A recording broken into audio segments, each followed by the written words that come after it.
The forbidden forest behind our village. In my village, there is a forest nobody enters. Not during the day. Not at night. Not even hunters. The elders say the forest is older than the village itself, and that something inside it doesn't like visitors. When we were children, we thought it was just another scary story adults used to keep us from wandering too far. But last year, 3 boys from our village decided to prove everyone wrong. Only one of them came back. And the one who returned was no longer the same. The forest sits about 10 minutes behind the village. Tall trees. Thick bushes. Even during the day, the inside looks dark. There's a narrow path that leads toward it, but the path suddenly stops at the edge. That's where the elders placed a warning sign many years ago. The sign simply says, "Do not enter after sunset." Most villagers don't even walk near it anymore. But curiosity is a dangerous thing. Especially for young people. The 3 friends. The boys who went into the forest were Tund, Chaik, and Musa.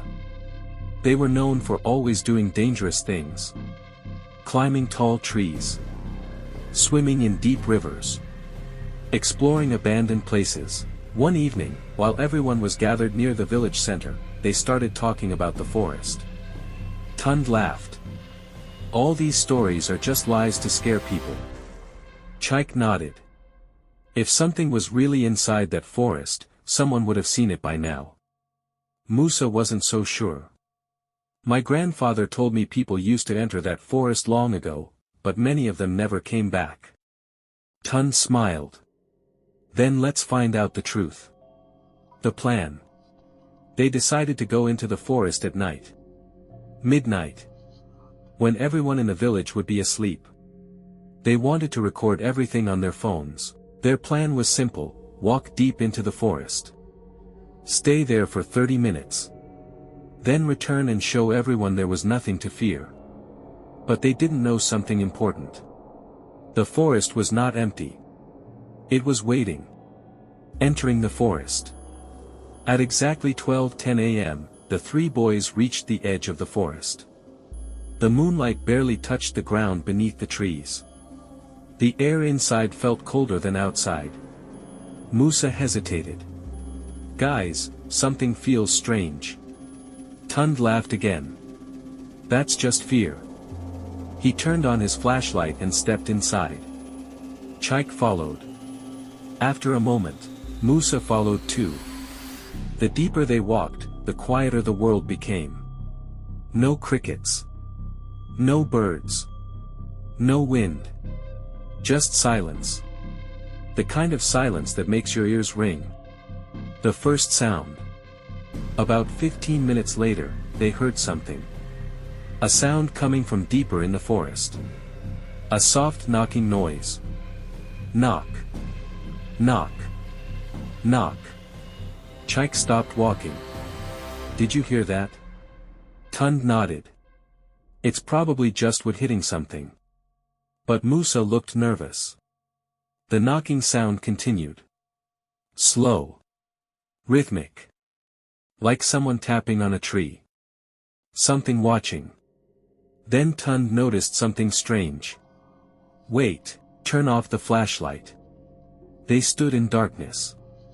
And that's when they saw it. 2 small lights in the distance. Glowing. Like eyes. Watching them. The lights disappeared. Then appeared again, behind another tree.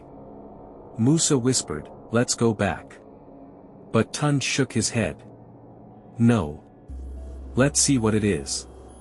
That was the biggest mistake of their lives. The deeper path. They followed the direction where the lights had appeared. But the forest seemed different now. The path they had been walking on was gone. Trees surrounded them from every side. Branches scratched their arms. The knocking sound returned. But this time, it was closer. Knock. Knock. Knock. Chaik whispered, "That sound, it's not coming from one place." He was right. It was coming from all around them. The figure. Suddenly Musa froze. He pointed toward a tree. Look! Someone was standing there. A tall figure. Completely still. Its body looked thin and unnatural. Its head slightly tilted. Tund called out. "Hello? Who's there?" No response. The figure didn't move. Didn't blink. Didn't breathe. Then the knocking sound stopped. And the forest became completely silent again. Without warning, the figure suddenly moved. Not walking. Not running. It moved in a strange, jerking motion. Like its bones were broken. Musa screamed. "Run!" The boys turned and ran through the forest. Branches hit their faces. Roots tripped their feet. But the worst part was the sound behind them. Something moving. Fast. Too fast. And the knocking sound started again. But this time, it sounded like it was coming from right behind them. The disappearance. Chaik was running ahead when he suddenly screamed. Then he vanished into the darkness. Tund and Musa stopped. Chaik. No answer. Just silence. Then another sound. Dragging. Something heavy being pulled across the ground. Musa started shaking. "We need to leave now." But they had no idea where the exit was. The forest had completely swallowed them. The last moment. Then Musa felt something touch his shoulder. He turned slowly. And saw the figure standing right behind him. Closer than before. Its face was pale. Its eyes completely black. And its mouth opened wider than a human mouth should. Musa screamed. And ran in another direction. Tund never saw him again. The only survivor. At sunrise, villagers found Tund lying near the edge of the forest.